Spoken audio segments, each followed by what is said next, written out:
Bon jeudi, bienvenue au Québec Matin. Bonjour Cindy. Bonjour Jean-François. On se demande où ça va se terminer cette situation-là, ces blocus qui durent, c'est le jour 15 maintenant de cette situation-là et de quelle façon ça va se résoudre, quand ça va se résoudre. Beaucoup de questions dans l'air, d'autant plus qu'il y en a un qui s'est rajouté dans les dernières heures. Ça continue de s'étendre, Marianne. Le plus récent en liste, c'est à Saint-Lambert, sur la rive sud de Montréal.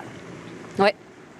Où on se trouve en direct, rue Saint-Georges, Saint-Lambert. Donc, on est sur la voie ferrée, pour ainsi dire, puisqu'il y a un groupe d'Autochtones, de non-Autochtones également, qui a érigé campement hier, en début d'après-midi. Voyez, des gens qui ont passé la nuit. On se réveille là, à ce moment-ci. Nous, on vient tout juste d'arriver. Donc, des gens qui manifestent finalement leur soutien à la communauté Wet'suwet'en, qui nous disent, et je viens de parler avec l'un d'entre eux, qui me disait, on restera ici tant et aussi longtemps que la GRC ne sortira pas de la communauté Wet'suwet'en. Maintenant, vous voyez, il y a des tentes qui ont été installées.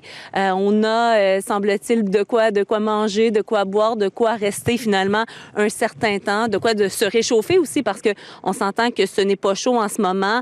Maintenant, il y a des policiers qui se trouvent sur place. Je voyais policiers du CN parce que ce sont les voix du Canadien national ici. Donc, policiers du CN, je voyais policiers également du SPAL. Pour le moment, il n'y a pas d'intervention de prévue, du moins, il n'y a pas d'intervention là, qui soit effectuée. En ce moment, ça, c'est clair. Il n'y en a pas eu depuis le moment où les gens se sont installés hier après-midi. Maintenant, c'est une voie où transite de la marchandise. C'est un axe majeur, mais également des passagers. Ce sont 5000 personnes qui prennent le train de banlieue des gares à la fois là, de Saint-Hilaire, McMasterville, Saint-Basile, Saint-Bruno, Saint-Hubert et Saint-Lambert pour se rendre au centre-ville de Montréal. 5000 personnes qui devront se trouver un plan B. Il y a des autobus. On a ajouté certains autobus, mais ce qu'on m'explique, c'est qu'on a pénurie d'autobus, pénurie de chauffeurs, ce qui fait en sorte qu'on dit aux gens de prendre le métro.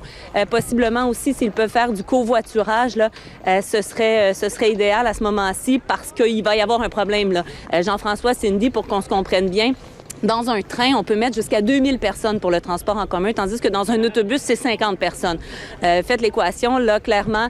Et évidemment que l'autobus se retrouve aussi à être dans la circulation. Bref, certains désagréments, ça, c'est clair pour ces gens-là.